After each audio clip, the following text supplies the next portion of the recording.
I have decided to follow Jesus. Childrens చేస్తున్న skit ఏంటో చూద్దాం. ఈశాన్య భారతదేశంలో ఎక్కువ భాగం దట్టమైన అడవులతో కప్పబడి ఉంది. ఈ ప్రాంతంలో అనేకమైన తెగల వారు నివసిస్తూ ఉండేవారు. గారో అనే తెగవారు కూడా ఈ ప్రాంతానికి సంబంధించిన వారే.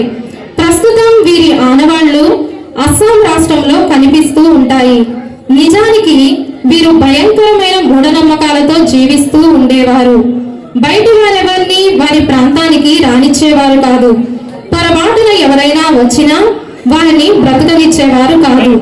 వీరు నరమాంస భక్షకులు. కానీ ఎంతటి కఠినాత్ములైనా క్రీస్తు ప్రేమకు దాసోహం అవ్వాల్సిందే కదా. మరి వీరికి క్రీస్తు ప్రేమ ఎలా తెలిసింది? ఎవరు వీరికి క్రీస్తును పరిచయం చేశారు అని ఆలోచిస్తున్నారా? ఆ విషయమే తెలుసుకుందాం పదండి.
ఏరా ఏంటి గోడౌన్లో సంగతులు?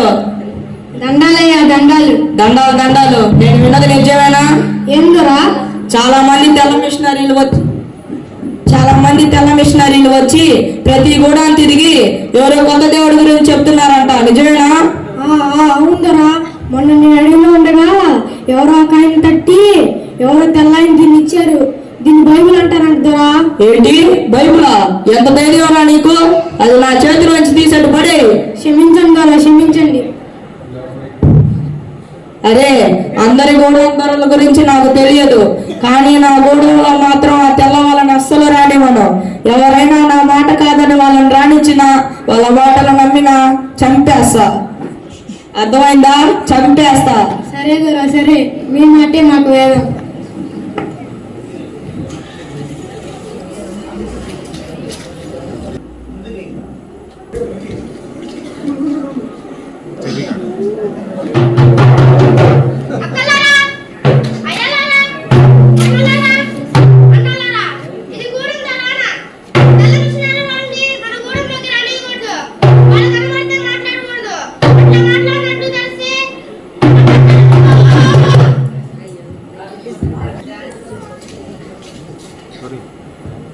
అయ్యో అయ్యా, వస్తున్నాను. అదందరూ విన్నారా? విన్నాను. ఆ తెల్లవాళ్ళు రానియకూడదనే కదా? అవునయ్యా, రాణిస్తే చంపేస్తానంట. దేవుడి గురించి ఎలా చెప్తుంది? విని నమ్మాలనిపిస్తే నమ్ముతా, లేకపోతే వాళ్ళని వెళ్ళిపోమంటే వెళ్ళిపోరా? ఎందుకు మన గూడెం యజమాని అంత కఠినంగా ప్రవర్తిస్తున్నాడు? ఏమోనయ్యా, చేలో కొంచెం పని ఉంది కదా, చేసుకుంటా. నేను ఇంట్లో పని చేస్తా. సరే, వెళ్తాను. తెగనాయకుడి పరిపాలనా కాలమయ్యాక తరువాత ఆ గూడెంకి దొరగా ఉండవలసింది నోక్ సింగే. నోక్ సింగ్ చాలా మంచి మనసు కలిగిన వాడని ఆ గూడెంలో అందరూ అతనిని గౌరవించేవారు. తన పొలంలో పనిచేస్తున్న నోక్ సింగ్ దగ్గరికి వేల్స్ దేశం నుండి ఒక మిషనరీ వస్తుంది.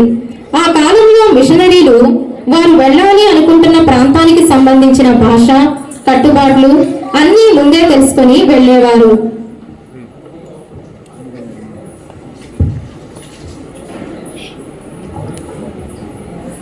అయ్యా, నీకు నా వందనాలు. మీరు మిషనరీయా?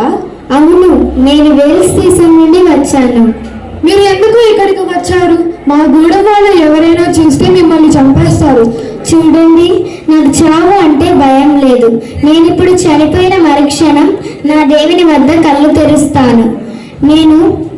కానీ ఒక క్షణం అయితే ఈ భూమి మీద బ్రతికే అవకాశం ఉన్నా ఆ దేవుని గురించి, ఆ నరకం నుండి తప్పించిన ఆ దేవుని గురించి చెప్పకుండా నేను ఉండలేను.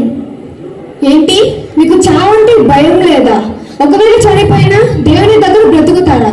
అసలు ఏంటి మీరు చెప్తుంది? అసలు నరకం అంటే ఏంటి? ఏంటి మీ పేరు? నా పేరు నోక్ సింగ్. నోక్ సింగ్, నేను నీకు అడిగే ప్రశ్నలన్నిటికీ కొంత సమయం ఇస్తే నేను నీ ప్రశ్నలన్నిటికీ సమాధానం చెప్తాను. సరే, కానీ ఇక్కడ వద్దు. మా గూడెం వాళ్ళు ఎవరైనా చూస్తే చాలా ప్రమాదం. ఇక్కడే మా ఇల్లు, పదండి వెళ్దాం. సరే. ఇదిగో పిల్లలు, అమ్మని తీసుకురండి. అమ్మా, నాన్న పిలుస్తున్నాను. పదండి వెళ్దాం. అయ్యా, వీడే నా తెల్ల మిషనరీలు అంటే మన ఇంటికి ఎందుకు తీసుకొని వచ్చావు? మన వాళ్ళు చూస్తే ఇంకేమన్నా ఉందా? నా మాట విను, భయపడకు. మనతో కొద్దిసేపు మాట్లాడి వెళ్ళిపోతుంది. సరే, కూర్చోండి. సరే అయితే ఇప్పుడు చెప్పండి. మీరు ఇందాక చెప్పారు కదా, ఒకవేళ చనిపోయినా దేవుడి దగ్గర బ్రతుకుతారని చెప్పారు కదా, అసలు ఏంటిది?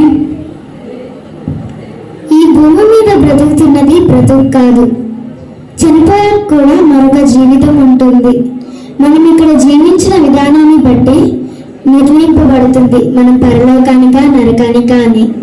అసలు పరలోకం అంటే ఏంటి, నరకం అంటే ఏంటి? పరలోకం అంటే అతి సుందరమైన ప్రదేశం, అక్కడ ఎల్లప్పుడూ ఆనందంగా ఉండొచ్చు. అదే నరకం అయితే అమ్మో చాలా భయంకరంగా ఉంటుంది, ఎప్పుడు ఏడుపులు వినిపిస్తూనే ఉంటాయి. ఆ నరకం నుండి తప్పించుకోవాలంటే యేసుక్రీస్తుని ఆశ్రయించాలి. యేసుక్రీస్తుని మాత్రం ఎందుకు ఆశ్రయించాలి? మాకు మా దేవుళ్ళు ఉన్నారు కదా, మా సూర్యదేవుడు, మా అడవి తల్లి నరకం నుండి తప్పిస్తారు కదా. లేదు, వాళ్ళు నిన్ను కాపాడలేరు. ఎందుకంటే వాళ్ళు నీ పాపం కోసం నా పాపం కోసం ప్రాణత్యాగం చేయలేరు. కానీ యేసుక్రీస్తు మాత్రం మన పాపాల కోసం ప్రాణత్యాగం చేశారు. యేసుక్రీస్తు శిలువలో ప్రాణత్యాగం చేస్తే మా పాపాలు ఎలా పోతాయి? మీకు అర్థమయ్యేలా చెప్తాను, వినండి. ఒక ఊరిలో ఒక న్యాయాధికారి ఉంటాడు. అతనికి ఒకగానొక కుమారుడు. అతనికున్న ఆస్తిని అనుభవిస్తూ విచ్చలవిడిగా జీవిస్తూ ఉండేవాడు. ఒకరోజు ఒక అతనిని గొడవపడి భయంకరంగా కొట్టి వస్తాడు. వారు న్యాయస్థానంలో ఫిర్యాదు చేస్తారు. అతన్ని న్యాయస్థానంలో నిలబెడతారు. తర్వాత ఆ జనులందరూ ఆతృతగా ఎదురు చూస్తూ ఉంటారు. అతనికి ఏ శిక్ష విధిస్తారు, అతనికి ఏ తీర్పు వస్తుంది అని చాలా ఎదురు చూస్తారు. అప్పుడు న్యాయాధికారి అన్ని పరిశీలించి అతనికి శిక్షగా 40 కొరడా దెబ్బలు విధిస్తారు. అప్పుడు అతను తన మనసులో ఇలా తన తండ్రిని ఇలా తిట్టుకుంటాడు, నా తండ్రి న్యాయాధికారే కదా, ఎందుకు నాకు ఈ శిక్ష విధించాడు? నాకు శిక్ష విధించకుండా ఉండొచ్చు కదా అని ఆ తండ్రిని ఆ కుమారుడు అలా మనసులో తిట్టుకుంటాడు. ఆ తర్వాత సైనికులు అతన్ని శిక్షను విధించడానికి తీసుకువెళ్తుండగా వాళ్ళ వెంటనే న్యాయాధికారి కూడా వెళ్తారు. తర్వాత నా కుమారుని కొట్టకండి అని అతనికి ఇచ్చిన శిక్షను నాకు విధించండి అని అతను చెప్తాడు. ఆ తండ్రి వల్లే యేసయ్య కూడా ఆ శిలువలో మన పాపాల కోసం ప్రాణం పెట్టాడు. ఆయన మరణించి తిరిగి లేచాడు. మీరు చెప్పింది కొద్దిగా అర్థమైంది, కానీ ఇది మాత్రం నిజమమ్మా. మేము చాలా చెడ్డవారం, మేము ఎంతో పాపము చేసిన వారము. మరి చెప్పు వచ్చి. మేము చాలా చెడ్డవారము. మేము మా పెద్దవారి కారణి వారిని కూడా మా ఈ చేతులతో బల్లెమ్మలతో వారిని చంపేశాము. అయినా మా ఈ దేవుడు మమ్మల్ని క్షమిస్తాడా? తప్పకుండా క్షమిస్తాడు నోక్సి. ఆయన ఎదుట నీవు మోకాలు వేసి నీ తప్పులన్నీ ఆయనకి చెప్పిన ఎడల నీవు వాటిని ఒప్పుకుంటే యేసయ్య ఖచ్చితంగా క్షమిస్తాడు. దీనినే ప్రార్థన అంటారు. రండి, మనం అందరం కలిసి ప్రార్థన చేద్దాం. యేసయ్య నీకు స్తోత్రం. ఈ కుటుంబాన్ని దర్శించండి, ఈ కుటుంబాన్ని రక్షణలోకి నడిపించండి, వీరి భగవాన్ని కూడా రక్షించండి. ఆమేన్. అప్పటి నుండి నోక్ సింగ్ తన కుటుంబంతో కలిసి ప్రార్థిస్తూ దేవుని గురించి, బైబిల్లో ఉన్న అనేకమైన విషయాలు తెలుసుకుంటాడు.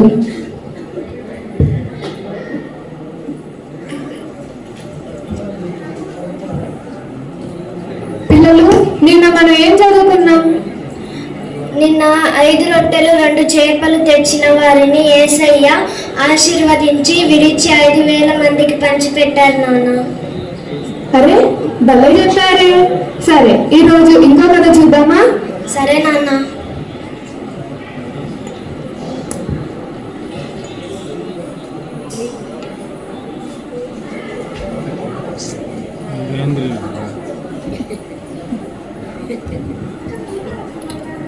దేవుని కృపలో ఎదుగుతూ ఉంటాడు. దేవుడు వారికి ఇచ్చిన రక్షణానందాన్ని ఇతరులకు కూడా పంచాలని నోక్ సింగ్ అనుకుంటాడు. మెల్లగా బైబిల్లోని కొన్ని విషయాల గురించి తన గూడెంలోని వారికి చెబుతూ ఉంటాడు. ఈ సంగతిని ఆ గూడెం ధర పనివాడు చూస్తాడు.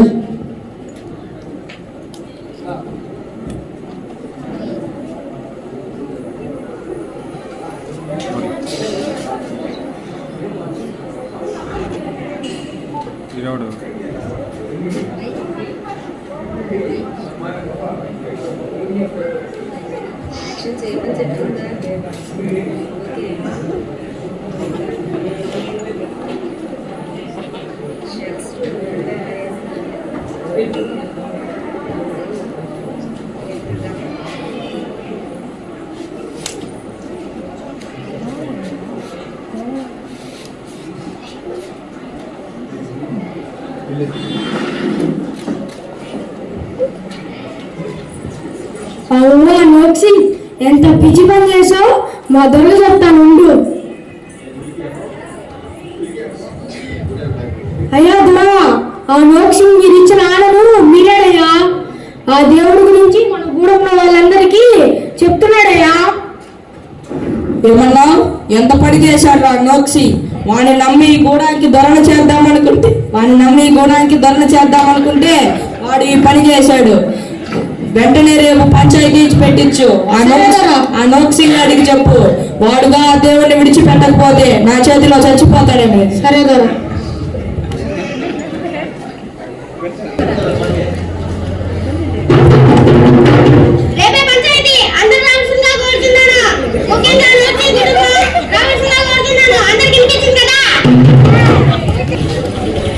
పిల్లలు, మీరు ఆ దండోర విన్నారు కదా. రేపు మనందరం వాళ్ళ ఎదుట వెళ్ళి నిలబడాలి. వాళ్ళు మనల్ని ఏదైనా చేయవచ్చు, కానీ మీరెవరూ భయపడకండి. ఎందుకంటే మనం పరలోకానికి వెళ్ళడానికి సిద్ధంగా ఉన్నాం. బైబిల్లో స్టెఫను గురించి, శిష్యుల గురించి మనం చదువుకున్నాం కదా. వాళ్ళు మిమ్మల్ని చంపేస్తామని బెదిరించినా వాళ్ళు దేవుని విడిచిపెట్టలేరు. అలాగే మనల్ని కూడా మీ ప్రాణాలు మిమ్మల్ని చంపేస్తామని చెప్పినా కానీ మనం ఆ దేవుని విడిచిపెట్టకూడదు. పిల్లలు, మీకు యేసుని చూడడం ఇష్టమేనా? ఇష్టమే, చాలా ఇష్టం నాన్న.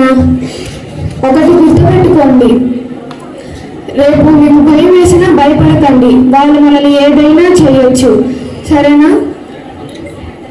మనం ఇక్కడ కళ్ళు మూసిన వెంటనే పరలోకంలో మనం దేవుని దగ్గర ఉంటాం. రండి ప్రార్థన చేసుకుందాం. ప్రభువా, మీ కొరకు సాక్షులుగా జీవించుటకు మీ శక్తిని మాకు ప్రసాదించండి. అలాగే మా గూడెంలో ఉన్న ప్రజలందరినీ దర్శించండి. వారిని రక్షణలోకి తీసుకురండి. ఆమేన్.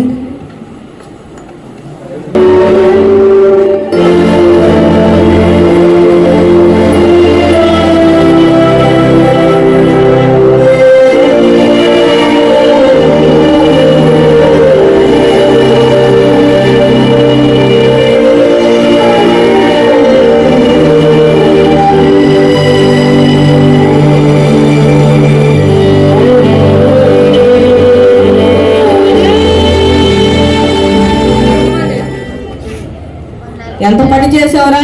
నిన్ను నమ్మి మన గోడానికి దొరణ చేద్దాం అనుకుంటే మన జాతికి ద్రోహం చేసావురా. ఆ సూర్యదేవుడికి మన అడవి తల్లికి ద్రోహం చేశారు మీరు. కాదు, వాళ్ళు నిజమైన దేవుళ్ళు కాదు. యేసుక్రీస్తుయే నిజమైన దేవుడు. మన పాపం కోసం ఆయన మరణించి తిరిగి లేచింది ఆయనే. నమ్మక ద్రోహి, పిచ్చి పట్టిందా నీకు? మర్యాదగా దేవుణ్ణి విడుదలై. లేదు, నేను అలా ఎప్పటికీ చేయలేను. కొట్టండి రా వాళ్ళని.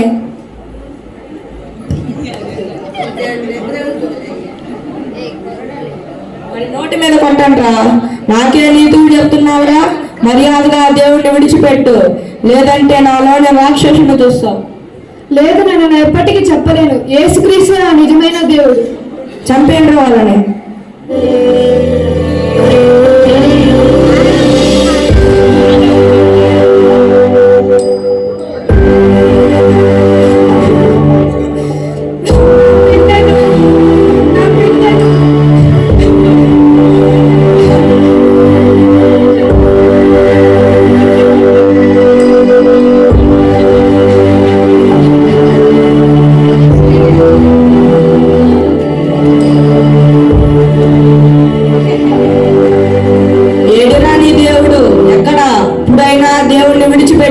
లేదంటే నీ భార్యను కూడా చంపేస్తా. లేదు, నేను అలా ఎప్పటికీ చెప్పను. చంపేంద్ర వాడు భార్యను కూడా.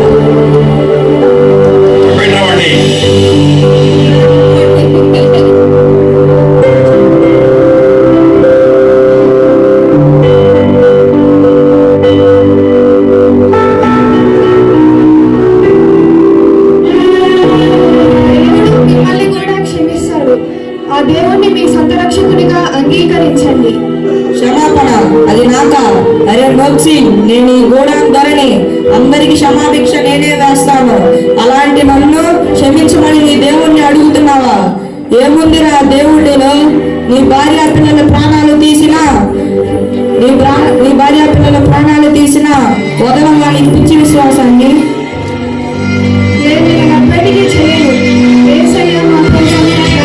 పెట్టి తిరిగి లేచాడు కాబట్టి నేను ఆయనపై ఉన్న విశ్వాసాన్ని ఎప్పటికీ వదలలేను.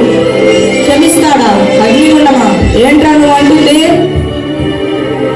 ఏం దొరతో మాటలు? కొట్టండ్రా. చంపేనా వాడిని. చంపేండ్రా.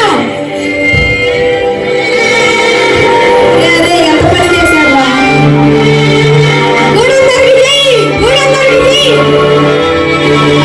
కుటుంబాన్ని మీరు నాశనం చేశారు కదా. లేదురా, ప్రాణాలు పోతున్నా ఎందుకురా వాళ్ళ దేవుడిని విడిచిపెట్టడం లేదు?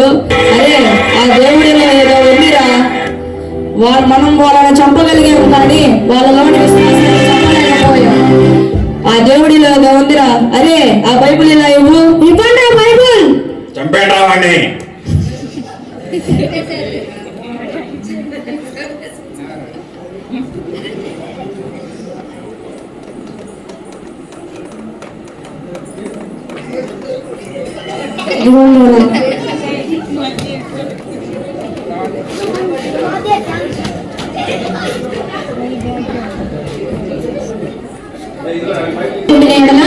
అది ఒంటిగానే ఉండును, అది చచ్చిన ఎడల విస్తారముగా ఫలించును. ఈ వాక్యం నెరవేర్పు ఈ నలుగురు మరణం ద్వారా మనం చూడగలిగాం. వారు చనిపోయిన తర్వాత వారి విశ్వాసాన్ని చూసిన ఆ తెగనాయకుడు మారి యేసుక్రీస్తును సొంత రక్షకునిగా అంగీకరిస్తాడు. వారి తెగ అంతా కూడా రక్షణలోనికి నడిపించబడ్డారు. ప్రస్తుతం మీరు గారో తెగ గురించి గూగుల్లో చూసినా గానీ వారి ఆరాధ్య దైవం యేసుక్రీస్తుని వస్తుంది. అప్పటి నుండి వారి తరతరాలు యేసుక్రీస్తుని వెంబడిస్తూనే ఉన్నాయి. దేవునికే మహిమ కలుగునుగాక. ఆమేన్.